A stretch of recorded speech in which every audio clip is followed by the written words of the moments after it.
Greetings. If you've clicked on this video, it's because delaying tasks has been a consistent issue in your life. Personally, procrastination has been the root of many of my challenges. Neglecting to do what's necessary and continually delaying tasks results in various problems. Your work output drops, stress shows up, and you begin sidestepping responsibilities. The hardest part is that you're not accomplishing what you need to. Stoic philosophers like Seneca and Marcus Aurelius were seriously worried about procrastination. They were full of responsibilities, and there was no space for delay. Preferring dedicated effort over immediate joy is always a challenge. I delve deeper into this topic in my video about discipline, which complements the journey of overcoming procrastination well. Your presence here watching this video indicates a wish to change, uplift productivity, take control of your mentality and actions, and beat procrastination. Defeating procrastination can also boost your happiness, as responsible actions bring inner peace. The remarkable Marcus Aurelius, a philosopher and Roman emperor, accomplished various duties within the same daily hours we have. He adeptly balanced roles as an emperor, philosopher, writer, husband, law creator, trial attendee, military leader, and guide through a horrific plague, all while maintaining fairness and resisting vices. His method for bypassing procrastination and laziness revolved around a steadfast routine and developing consistent habits. In essence, sticking to a routine is vital to prevent procrastination. Marcus Aurelius viewed every duty as an essential aspect of his daily life, much like our necessities of eating, bathing, and sleeping. He considered these duties vital, tasks he must not fail to do. Every intellectual through history, Aristotle included, has recognized that our consistent actions shape us. So, excellence isn't an act but a habit. Marcus Aurelius, for instance, always started his day early. He said, "Being alive, breathing, thinking, enjoying, and loving are all precious privileges that morning brings." He didn't waste time in bed. His day began with diary writing, taking a few moments to document his thoughts and organize his mind, focusing on what was crucial. Then he got ready to handle his responsibilities and interact with those around him. He mentally noted, "Today you will encounter people who are rude, unappreciative, disrespectful, moody, and self-centered. They will act superior and expect you to conform to their desires." Marcus Aurelius maintained a resilient stance, not allowing others to impact his feelings and delight. His actions were firmly rooted in his ethical beliefs.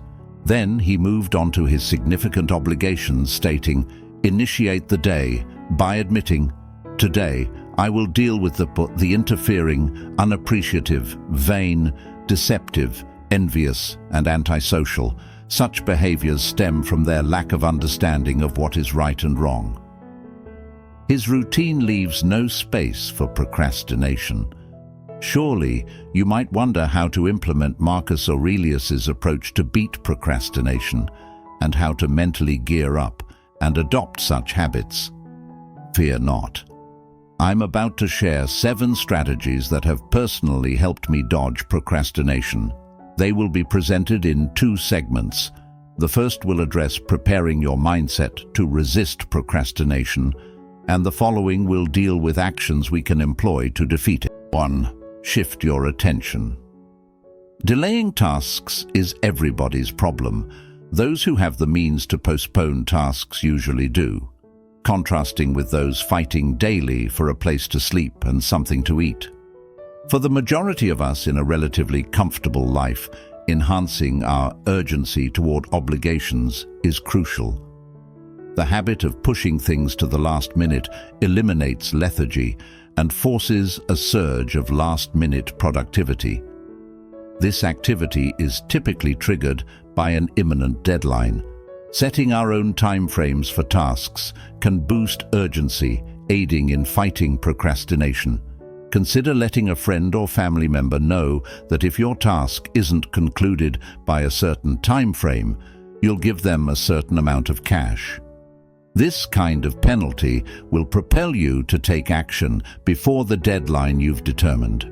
Remember, stepping up your urgency is fundamental to putting an end to procrastination. 2. Bypass small distractions. Often, when we put off things, we fill our time with insignificant distractions.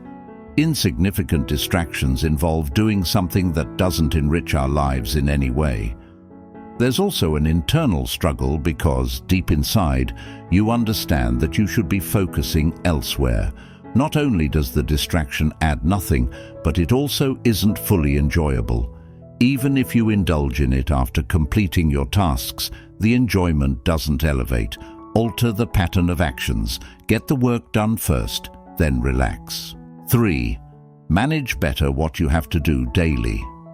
Some assignments that we must finish are hard or take a lot of time, and this might stress us out or make us feel uneasy, increasing the chance that we'll procrastinate. So what's the solution in these situations? If I were to ask you if you could work for 7 hours without losing focus, the answer would likely be no. But what about working for an hour without being distracted? That seems more doable. Even 7 minutes might work. Anybody can work diligently for 7 minutes. If we take this concept and apply it to tasks that are lengthier or tougher, meaning if we split them into smaller sections and concentrate on each one as a separate, shorter and easier task, it's likely to aid us in handling our duties more successfully and prevent procrastination. 4. Just start. Every person with a habit of procrastinating realizes the initial move is always the most difficult. Once that's underway, you've tackled the hardest section. Force yourself to kick off.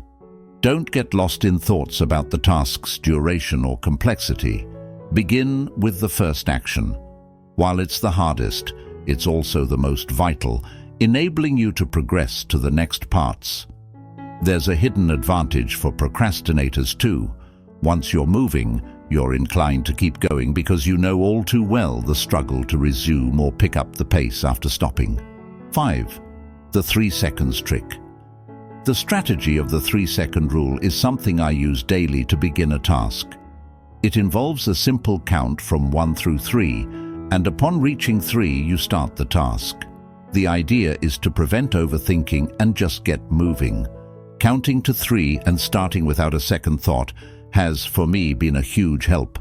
Every time I face something I'm resisting, I count to 3, and without additional thought, I just proceed. 6. The Pomodoro method. It is a way to make your work seem less overwhelming. When you have a big task, like working for 5 hours straight, it can be tough to start. However, the Pomodoro technique breaks your work into smaller pieces. You work for 25 minutes, which is 1 Pomodoro, and then take a 5-minute break. After completing 4 Pomodoros, you reward yourself with a 20-minute break. What makes this technique great is that it's simple for anyone to work effectively for just 25 minutes. When you realize that 4 Pomodoros add up to 1 hour and 40 minutes of focused work, followed by a 20-minute break, it's clear how this method can help you stay focused and maintain productivity. 7. Resist temptations. Our brain instinctively seeks the easiest path. When items like your phone or video games are in close proximity to your workspace and can be distracting, it's vital to eliminate these distractions from your work area. Create an environment that makes procrastination less appealing, so your primary focus becomes completing your task. Begin by identifying the elements that are impeding your work progress, and once you've identified them, remove those distractions from your workspace to make procrastination less convenient. How do these procrastination tips sound to you? Share your thoughts in the comments below. Keep in mind, discipline is crucial to put these suggestions into action. Without discipline and the determination to make a change, success may remain elusive. Before I go, I've included 2 videos packed with historical wisdom that I'm sure you'll find interesting. See you next time.